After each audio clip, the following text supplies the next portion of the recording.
Halo, selamat pagi. Semangat pagi anak-anak ibu seluruhnya. Hari ini kita akan melanjutkan materi IPS kita. Kita akan membahas tentang pengaruh perubahan ruang terhadap kehidupan ekonomi dan pengaruh konversi lahan pertanian ke industri dan pemukiman terhadap perubahan ruang dan interaksi antar ruang. Silahkan anak-anak ibu lihat slide yang ada pada video ini. Yang pertama, pengaruh perubahan ruang terhadap kehidupan ekonomi. Negara-negara anggota ASEAN mulai menerapkan AFTA dalam kehidupan internasionalnya. Secara ekonomis, pemberlakuan AFTA akan menjadi kegiatan ekonomi lebih luas. Nah, kepanjangan AFTA di sini anak-anak ibu, ASEAN Free Trade Area atau sering kita sebut pasar terbuka ASEAN. Nah, produsen beras seperti Thailand dapat dengan mudah mengekspor produknya ke Singapura, Indonesia, dan negara-negara anggota ASEAN lainnya tanpa dibebani pajak. Begitupun sebaliknya. Pilihan konsumsi pun semakin banyak, baik kualitas maupun harganya. Kerjasama negara-negara ASEAN ini mendorong terjadinya perubahan tatanan kerjasama antar negara dalam bidang ekonomi. Persaingan dalam kegiatan ekonomi menjadi lebih ketat dengan adanya kompetitor dari luar negeri. Kemudian pembahasan yang kedua, pengaruh konversi lahan pertanian ke industri dan permukiman terhadap perubahan ruang dan interaksi antar ruang. Nah, yang pertama, konversi lahan dapat diartikan sebagai berubahnya fungsi sebagian atau seluruh kawasan dari fungsinya semula seperti direncanakan menjadi fungsi lain yang berdampak negatif terhadap lingkungan dan potensi lahan itu sendiri. Nah, biasanya anak-anak ibu, konversi lahan ini sering dilakukan pada lahan pertanian. Kemudian yang kedua, konversi lahan pertanian sering terjadi di negara-negara ASEAN dengan laju pertumbuhan penduduk relatif tinggi seperti Indonesia, Malaysia, Thailand, Vietnam, Laos, Kamboja, dan Filipina. Nah, yang dimaksud laju pertumbuhan penduduk adalah anak-anak ibu, banyaknya jumlah penduduk dalam suatu negara. Kemudian yang ketiga, konversi terjadi terutama di daerah pinggiran kota ataupun area persawahan yang letaknya berdekatan dengan fasilitas umum seperti di dekat pasar. Nah, yang keempat, konversi lahan pertanian bersifat menular, artinya ketika satu petak lahan telah dikonversi, lahan pertanian di sekitarnya juga rawan dikonversi. Hal ini berpengaruh terhadap kelangsungan kehidupan masyarakat di daerah tersebut.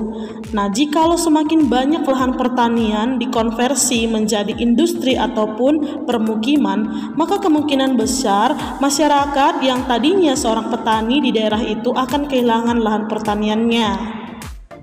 Kemudian selanjutnya kita akan membahas yang pertama, konversi lahan pertanian menjadi lahan industri. Ada banyak alasan mengapa seorang pengusaha mendirikan industri di daerah persawahan, tepatnya di pinggir kota. Nah, berikut beberapa alasan pemilik perusahaan mendirikan industri di pinggir kota. Yang pertama, pembangunan industri lebih memilih lahan yang strategis. Sebagian besar lahan strategis tersebut merupakan lahan pertanian. Nah, biasanya lahan-lahan yang strategis letaknya anak-anak ibu itu adalah lahan pertanian, yaitu dekat dengan jalan dan banyak diakses oleh angkutan-angkutan yang besar.